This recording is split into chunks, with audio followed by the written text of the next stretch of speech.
Life. Where Dickness Esther, police.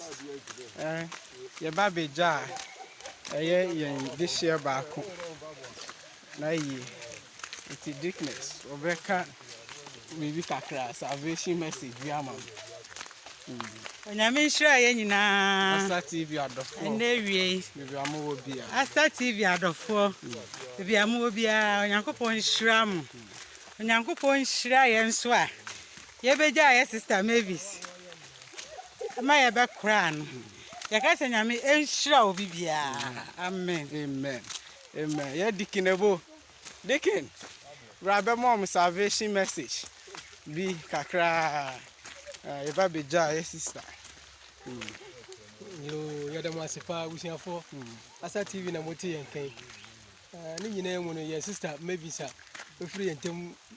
ya na ye beja no a mo hwe ye nyina ye jam na no ye yimpa ye se breji sei ye nyina ye de ho be mewurate amasanche no sene wona hinde mu a ya yiraba efise onipa e wo bebi ko ekese onipa wu prakope ene wo echi no ya temu enti se woni Yesu a biriwe na e kai yen se ye wo bi eko ya mi shira ya wo AKYEM ADUASA ya ba beja ye nuaba Mavis Squatting young lady wanya 39 years na so for ne kasa no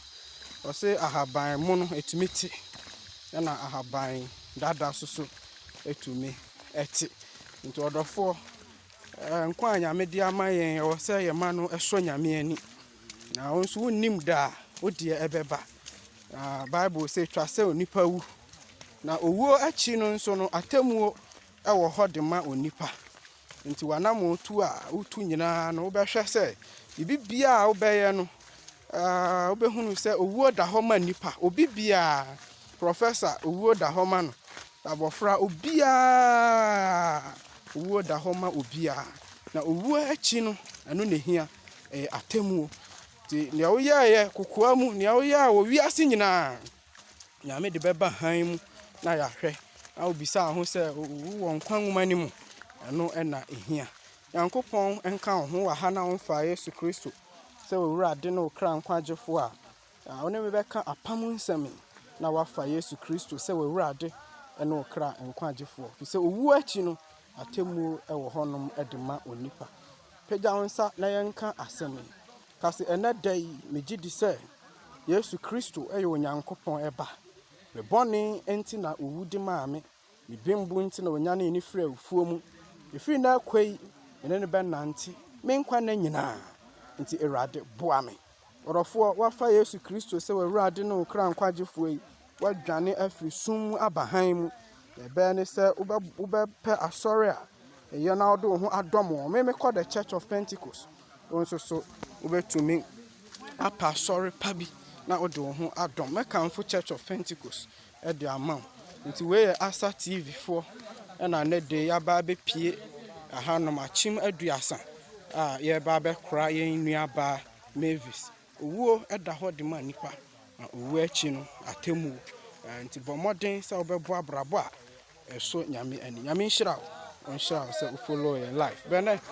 we can be a chere ASA TV fo a ya ba aha be ma yen solo ba ko e fa ma yen krofo a e hwe yen nti ye be no no to nyum e fa ma yen onimnyum obehwi aha we Pentecost nyum kunimu akoyene janche wasoro ono yakuma beto amparo na wama yena kwaba yakuma beto na wama yena kwaba beshimye na famurunku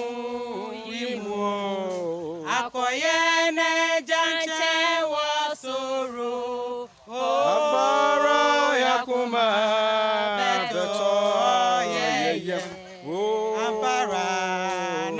mayena Yakumo yakuma beto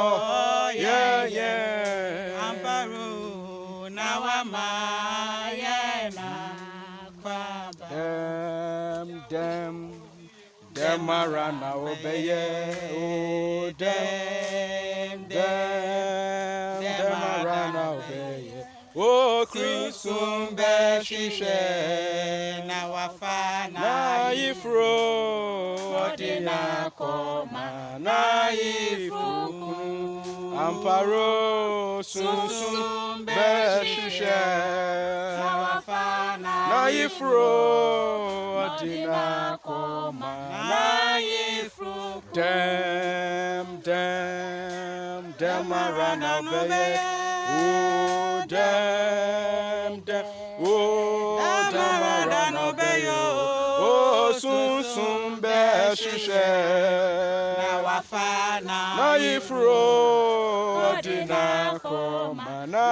ifro kunu amparo sunsun beshishe na wafana na ifro